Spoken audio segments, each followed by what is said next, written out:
אנחנו עושים להם הצגה כאילו אנחנו נכנסים פנימה. זורקים עליהם עשן, יורים לכל הכיוונים, משמיעים ככה של יריות, והם אמורים להתרגש מזה. מה אתה חושב? האמת אני חושב שמתרגשים, כי אם פה החבר'ה מתרגשים, אז גם הם מתרגשים. איזה חבר'ה מתרגשים? מה? איזה חבר'ה מתרגשים? אתה שמת את המלכה? אני. אתה?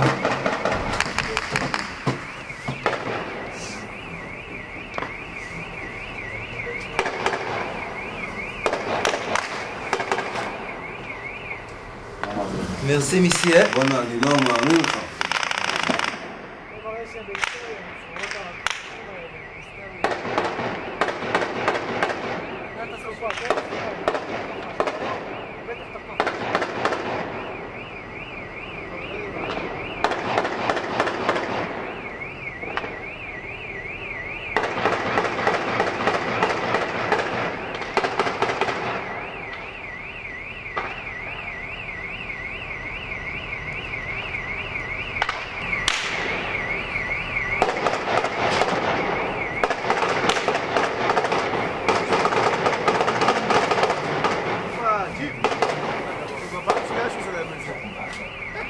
אנחנו בעדה?